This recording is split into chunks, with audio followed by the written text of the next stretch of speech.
Okay, I'm going to modify my vacuum sealer, and I need to put a switch in it because whenever I do stuff like this, I put a little pinhole in it, fold it up and put it in my vacuum seal bag, and the little pinhole allows the air to come through, but not any of the dust, so I don't get any of it in the machine. Well, sometimes it just doesn't come out fast enough, and then it goes into seal mode, so it actually heats up and seals the bag before all the air's gone out of this. So I don't like that. I like having control over it. Call me a control freak, but hey. In this, you'll see in the four corners there was rubber feet. Pull them out and you'll find hidden screws.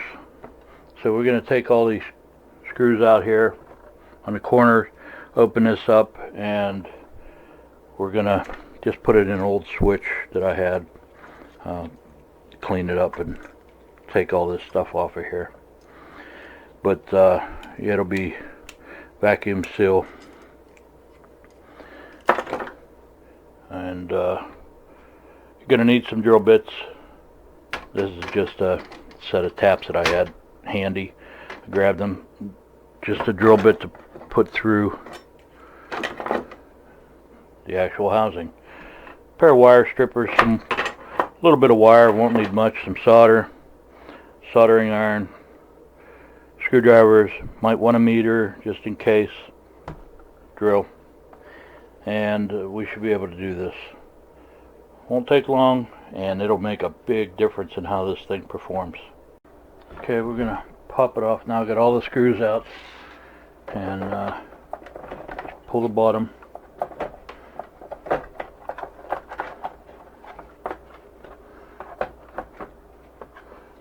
Okay.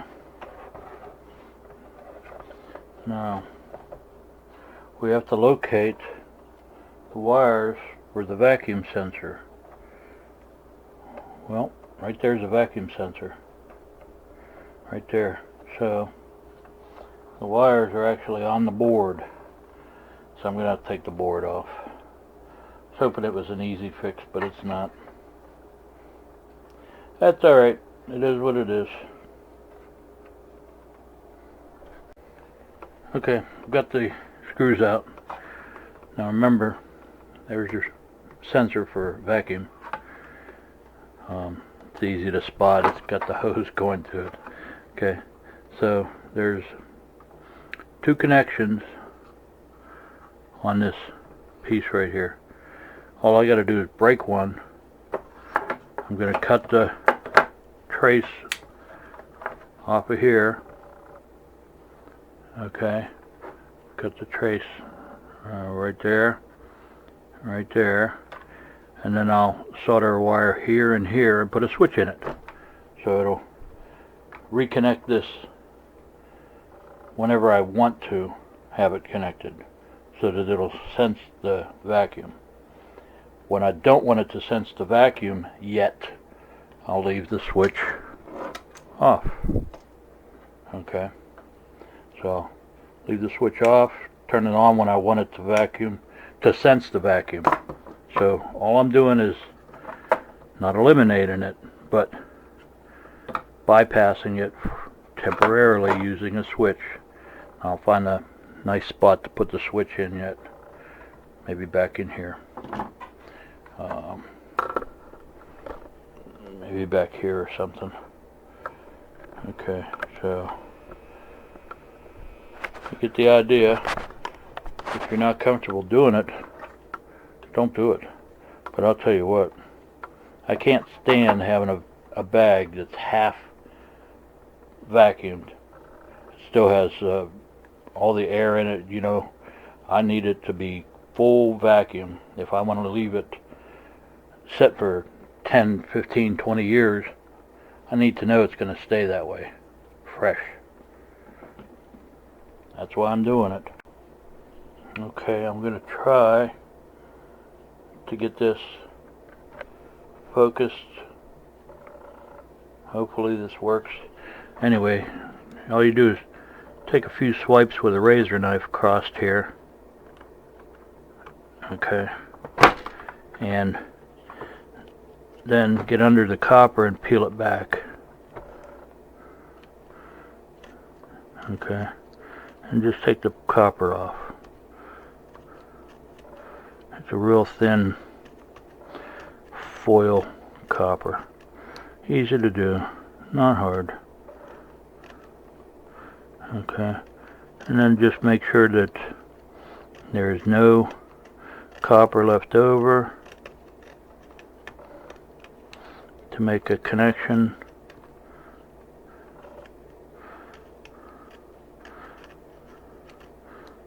Okay. And then when that's done, I'm going to clean this area. Clean that green enamel off of there. Get nice copper. Here and here. Alright. Then I'm going to hook 2 wires. One to this side and one to that side. And then over to my switch. Just that easy. Nothing to it. Anybody can do it that can solder. If you don't know how to, there's a lot of tutorials on the internet. It's a good thing to know how to do.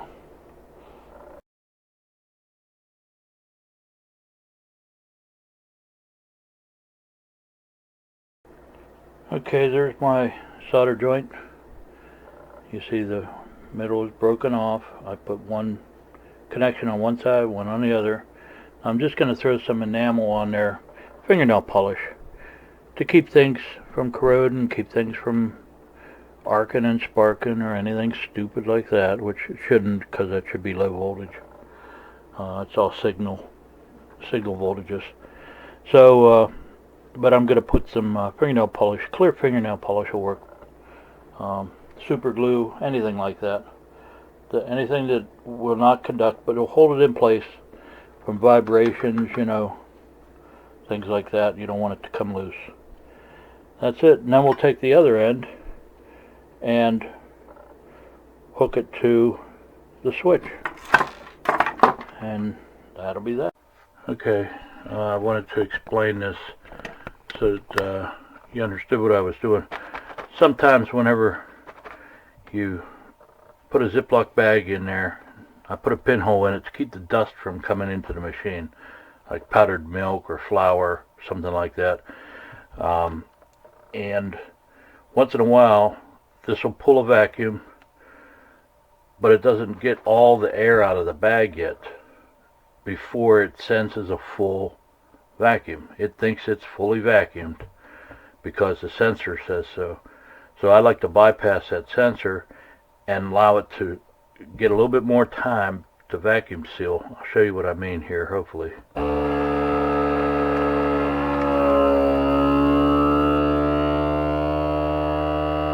See, it's still trying to pull air out of that bag, but it thinks it's got a full vacuum on it.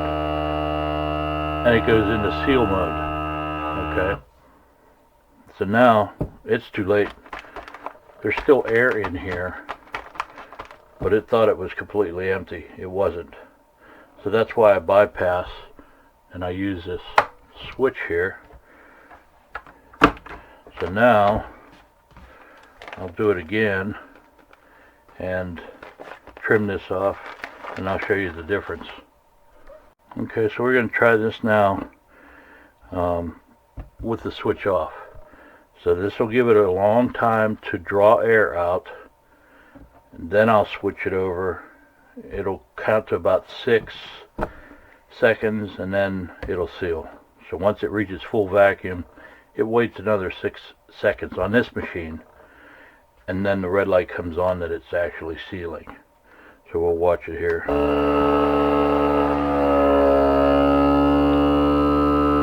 See, it's still pulling air, still pulling air, still pulling air, still pulling air. When I feel like I've got enough air out of it. I'll throw the switch, count to about 6, and it should go into seal mode. There it goes.